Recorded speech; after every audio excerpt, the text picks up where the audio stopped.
সুন্দর একটা নাম। এই নামের কারণে কি হয়? হাকিমুল উম্মাত মুজাদ্দিদে মিল্লাত শাহ আশরাফ আলী থানভী রহমাতুল্লাহি আলাইহি তিনি তার কিতাবের ভিতরে একটা ঘটনা সুন্দর করে বর্ণনা করেছেন। তিনি বলেন ঘটনাটা সম্ভবত ইন্ডিয়ার হবে, যেখানে এক প্রদেশ থেকে অন্য প্রদেশে যাইতে কয়েকদিন সময় লেগে যায়, কেননা অত্যন্ত বড় দেশ হলো ইন্ডিয়া।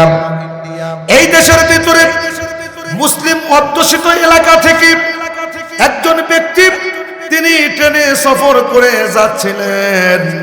সফর করে যাইতে যাইতে আল্লাহর বান্দা হঠাৎ করে একদিন যখন চলে গেল, যেই এলাকার ভিতরে চলে গেছেন ওই এলাকাটা ছিল হিন্দু অধ্যুষিত এলাকা, যেই প্রদেশের ভিতরে হিন্দু মানুষ বেশি। আল্লাহর বান্দা ট্রেনে সফর করতেছেন, সফর করতে করতে আল্লাহর বান্দার পেট নষ্ট হয়ে গেল।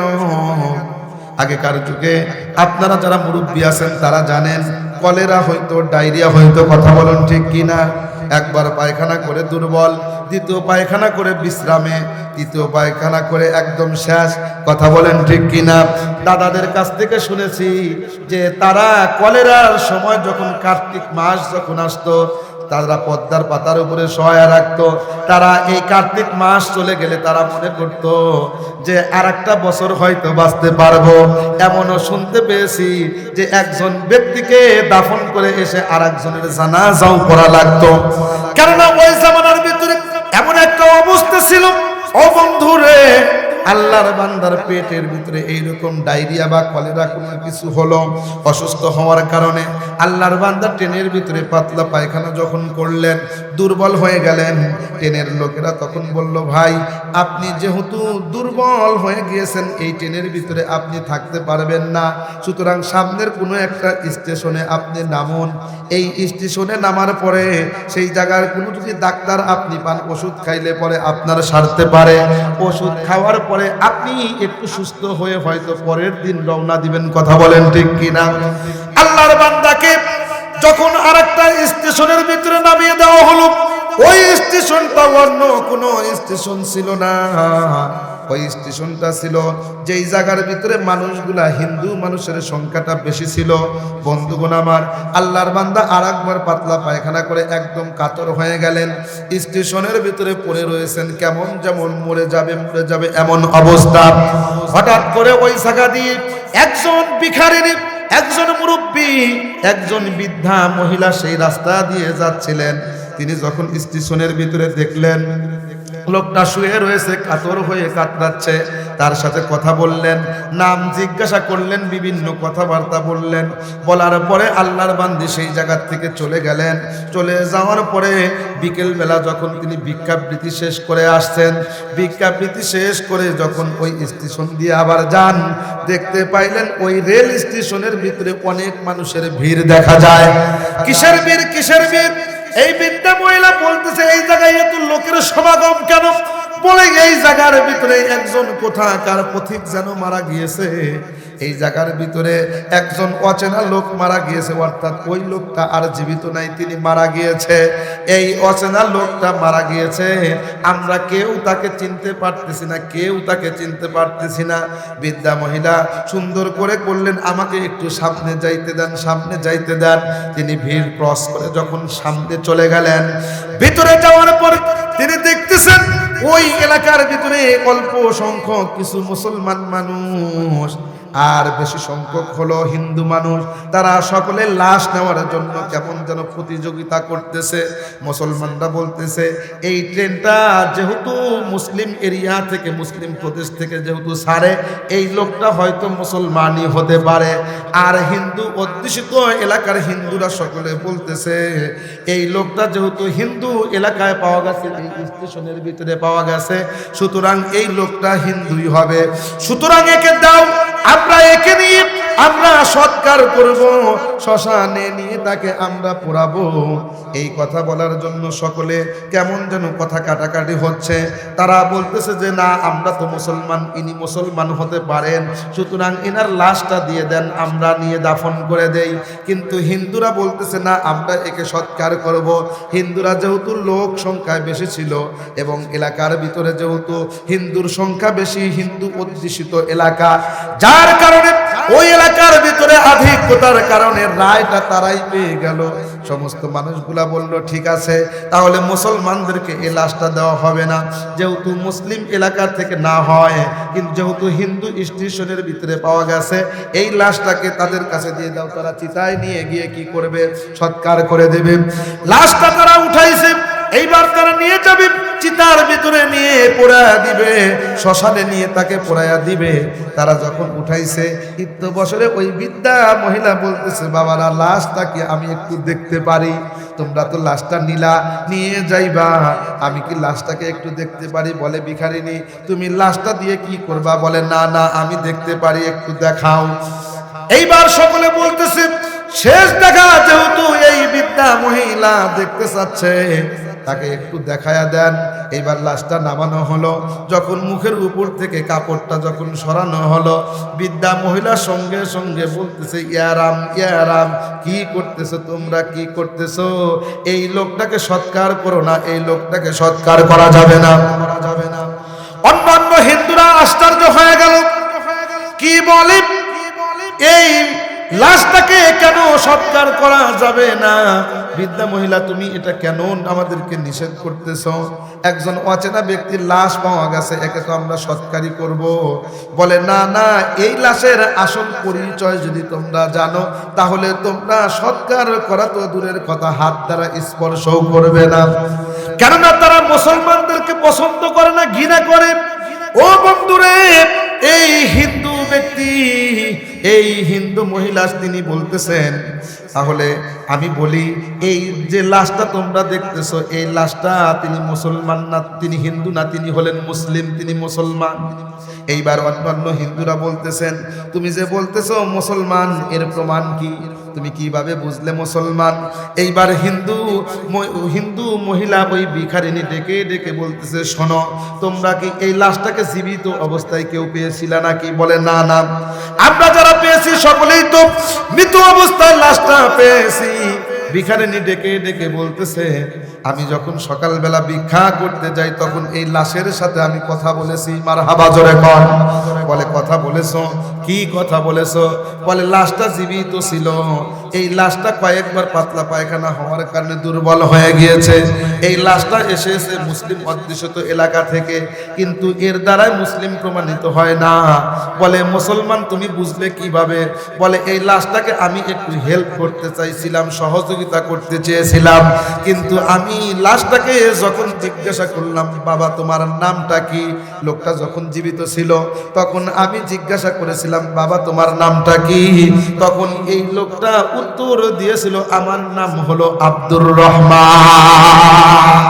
ও হিন্দু ভাইরা, তোমাদের কাছে জিজ্ঞাসা করতে চাই, তোমাদের ভিতরে কারোর নাম কি আব্দুর রহমান আছে? বলে না, মুসলমানের ভিতরে হিন্দুর নাম পাওয়া যায়, পলাশ বলাশ বিভিন্ন কিছু পাওয়া যায়, কিন্তু কোন হিন্দুর ভিতরে কারোর নাম আপনি আব্দুল্লাহ পাইবেন না, কারোর নাম আপনি আব্দুর রহমান পাইবেন না। আপনি কোন হিন্দুর নাম আব্দুল মালিক, আব্দুল খালেক পাইবেন না। কোন হিন্দুর নাম ইব্রাহিম, মুসা, মোহাম্মদ আপনি পাবেন না। কথা বলেন ঠিক কিনা? এইবার বৃদ্ধা মহিলা ডেকে বলে, ও আমার জাতি ভাইরা, তোমাদেরকে বলতে চাই, যার নামটা হলো আব্দুর রহমান, আমি নিজে তার মুখ থেকে শুনেছি, তার সাথে কথা বলেছি। এইবার তোমরা বলো, তোমাদের ভিতরে কারোর নাম কি আব্দুর রহমান আছে কিনা? বলে না না, আমাদের ভিতরে কারোর নাম তো আব্দুর রহমান নাই। বলে আব্দুর রহমান যদি না থাকে, তাহলে যেই যুবকের নাম আব্দুর রহমান, সে মুসলমান না হিন্দু? এইবার তোমরা বলো। সকলে বলতেছে সে তো অবশ্যই মুসলমান হবে। এইবার সঙ্গে সঙ্গে হিন্দুরা কি করলো, লাশটা ওই অল্প কয়েকজন মুসলমান যারা ছিল তাদের কাছে এই লাশটা হস্তান্তর করে দিল। তোমরা সুন্দর করে তাকে কাফন দিয়ে, সুন্দর করে গোসল করে, জানাজা দিয়ে তাকে দাফন দিয়া দিবা। এই ঘটনাটা লেখার পরে হাকিমুল উম্মাত মুজাদ্দিদ বিল্লাহ মিল্লাত শাহ আশরাফ আলী থানভী রহমাতুল্লাহি আলাইহি তার কিতাবের ভিতরে লেখেন, এই যে একজন মুসলিম যুবক, বাহিরে তার কোনো সিস্টেম ছিল না, সিমটম ছিল না, এই যুবকটা এই মুহূর্তের ভিতরে সে হিন্দুদের চিতার আগুনেই যাইতেছিল, কিন্তু তাকে এই চিতার আগুন থেকে রক্ষা করলো একটা মুসলিম সুন্দর নামের কারণে আজকে সে রক্ষা পেল। কথা বলেন ঠিক কিনা? কথা বলেন ঠিক কিনা? একটা সুন্দর নাম রাখছেন যার কারণে চিতার আগুন থেকে রক্ষা পাইল। এখন যদি তার নাম বের হতো পলাশ, তাহলে কি হইতো? তাহলে দেখেন একটা নামের কারণে সে সেখান থেকে রক্ষা পেল। আশরাফ আলী থানভী রহমাতুল্লাহ এই কথা লেখার পরে তিনি লেখেন, দুনিয়ার মধ্যে কোনো ব্যক্তি যদি হিন্দুদের চিতার আগুন থেকে যদি নামের কারণে রক্ষা পায় গো, কিয়ামতের ময়দানে আল্লাহ নামের উসিলায় অনেককে মাফ করবেন। সুবহানাল্লাহ বলেন। আল্লাহ রব্বুল আলামিন অনেক মানুষকে নামের কারণেও জাহান্নামের আগুন থেকে মুক্তি দিতে পারে। আমার বন্ধুগণ, ওই যে যুবকটা তার চাচা তাকে বের করে দিয়েছে, কাপড় চুপড় সব কিছু রেখে দিয়েছে, রসুলের কাছে এসেছে। আল্লাহ রসুল তার নাম রাখলেন কি? জোরে বলুন, কি নাম? আব্দুল্লাহ। মনে আসেনি? এই যে আব্দুল্লাহ নামটা রাখলেন, এখান থেকেই তো আমি কথাটা সেই দিকে গিয়েছিলাম। এই যে আব্দুল্লাহ নামটা রেখে দিলেন, আল্লাহর রাসূল বললেন তোমার নাম আজকে থেকে তোমার নাম আব্দুল উজ্জা রাখা যাবে না, আব্দুল উজ্জা থাকবে না, আজকে থেকে তোমার নাম হলো আব্দুল্লাহ। শুধু আব্দুল্লাহ নয়, তোমার শরীরে যেহেতু 2 টুকরা কাপড় রয়েছে, 2 টুকরা চাদর তোমার শরীরে রয়েছে, সেই জন্য তোমার নাম হলো বাজাদাইন। সেই যে থেকে তার নাম হলো আব্দুল্লাহ জুল বাজাদাইন, অর্থাৎ 2 চাদরওয়ালা, 2 টুকরো চাদরওয়ালা। এই আব্দুল্লাহ জুল বাজাদাইন এই একজন সাহাবী, রসুলের হাতে হাত রেখে কালেমা পড়ে মুসলমান হয়ে গেলেন। আল্লাহর রসুল তাকে নাম রাখলেন আব্দুল্লাহ জুল বাজাদাইন। আব্দুল্লাহ জুল বাজাদাইন তাকে আসহাবে সুফার অন্তর্ভুক্ত আল্লাহর রাসূল করে দিলেন। সাহাবায়ে কেরামের ভিতরে থাকেন, সেই জায়গার ভিতরে পড়াশোনা করেন, কিন্তু তার আবেগটা অত্যন্ত বেশি। কেননা যেই ব্যক্তি যেই জিনিসের জন্য কষ্ট করে তার কাছে ওই জিনিসের দাম তত বেশি। কথা কন ঠিক কিনা? বাবা টাকা কামাই করে, বাবার কাছে টাকার মর্যাদা অনেক বেশি। সন্তান, আমাদের দেশের ভিতরে কিছু কথা প্রচলিত আছে, সন্তান ঘোড়া কেনার জন্য গেছে, এইবার মানুষে কয় ঘোড়া কিনতে আসছো কার টাকা দিয়া? নিজের টাকা না বাবার টাকা? কয় বাবার টাকা। কয় তাহলে কিনতে পারবা কেন? বাবার টাকার দরদ তোমার নাই, বাবার আছে। কেননা বাবাই বুঝছে কেমন লাগে এই টাকাটা অর্জন করতে, কামাই করতে। তুমি বুঝবা না। তুমি যদি কামাই করতা তাহলে তুমি কি করতে পারতা না? কিনতে পারতা না। কেন? তোমার কষ্টের কথা মনে পড়ে যাইতো, মায়া লাগতো তোমার। সেই জন্য বাবা কষ্ট করে টাকা কামাই করে, বাবা কামাই করে কিছু খায় না, সন্তানের জন্য রাখে। সন্তান বাবার কাছে টাকা নিয়ে 2 হাতে উড়ায়। কথা কন ঠিক কিনা? কথা কন ঠিক কিনা? কেন? সন্তান ফিরি টাকাগুলা পাইছে, মায়া নাই। আর বাবা কষ্ট করছে টাকার জন্য, বাবার দরদ আছে। ও বন্ধু, আজকের ইসলাম আমরা ফিরি পাইছি, এই জন্য আজকের ইসলাম আর জন্য আমাদের মায়া নাই। যারা ইসলামের জন্য কষ্ট করেছে, যারা ইসলামের জন্য দান মোবারক শহীদ করেছে, যারা জীবন দিয়েছে, তাদের কাছে ইসলামের দাম আছে। কথা বলুন ঠিক কিনা? এই ইসলামের জন্য আমরা কয়জন দান শহীদ করেছি? আছেন? ইসলামের জন্য হুজুর একটা দাঁত ভাঙছি, আছেন? হুজুর ইসলামের জন্য আমার মাথার থেকে রক্ত পড়ছে, আছেন? এমন ব্যক্তিও নাই। এমন ব্যক্তিকে দেখাইতে পারবেন গো, ও হুজুর ইসলামের জন্য না খেয়ে থেকেছি 3 দিন, আছেন? বলে নাই। আল্লাহর রসুলের সাহাবায়ে কেরামের কাছে ইসলামের মর্যাদা এত কেন? রসুলের সাহাবীরা ইসলামের জন্য কষ্ট করেছে। কথা বল ঠিক কিনা? স্বয়ং আল্লাহর রসুল সাল্লাল্লাহু আলাইহি ওয়াসাল্লাম তিনি নিজেও ইসলামের জন্য কষ্ট করেছেন। আল্লাহর রাসূল উহুদের ময়দানে মাথার ভিতরে করাবিদ্ধ হয়েছে, আল্লাহর রাসূলের দান মোবারক শহীদ হয়েছে। বন্ধুরে, তায়েফের ময়দানে রাসূলের শরীর থেকে রক্ত ঝরেছে। কথা বলেন ঠিক কিনা? আমার নবী খন্দকের যুদ্ধের ভিতরে না খেয়ে পরীক্ষা খনন করেছেন। কাফেররা যখন আক্রমণ করবে এই জন্য গর্ত খনন করেছে। সাহাবায়ে কেরাম ডেকে বলে, ইয়া রাসূলুল্লাহ, আর তো সহ্য হয় না গো নবী, ও নবী গো, ক্ষুধার জ্বালা সহ্য হয় না। দেখবেন মাটি কাটা কাজের ভিতরে কষ্ট অত্যন্ত বেশি। সাহাবায়ে কেরাম খান না, এরপরে আমার গর্ত খনন করা লাগে, মাটির কাজ করা লাগে গো। সাহাবায়ে কেরাম নবীর কাছে এসে বলতেছেন, ইয়া রাসূলুল্লাহ, ক্ষুধার যন্ত্রণা আর তো সহ্য হয় না গো নবী। শরীর থেকে কাপড়টা জামাটা উঠাইয়া দেখাইলেন। সাহাবায়ে কেরাম একটা করে পাথর পেটের সাথে বাঁধছে। আমার নবী মুস্কি হাসি দিয়ে বললেন, ও সাহাবী, দেখো দেখো, আমিও একটা কাজ করেছি। নবী জামাটা উঠাইলেন, দেখা গেল নবীজির পেটে দুইটা পাথর বাঁধা।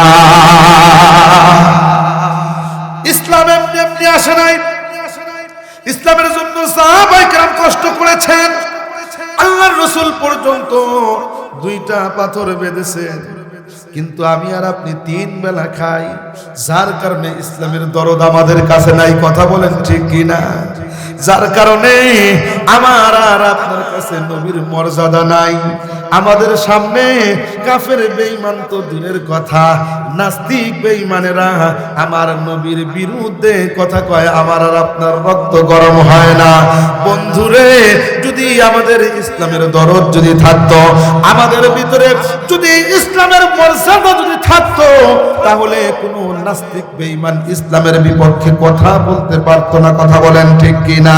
বন্ধুরে, ইসলামের দরদ যদি থাকতো, তাহলে আল্লাহর নামে কটূক্তি করে কোনো আউল বাউল ফাউল বাংলার জমিনে সুন্দরভাবে সময় কাটাইতে পারতো না। কথা বলেন ঠিক কিনা?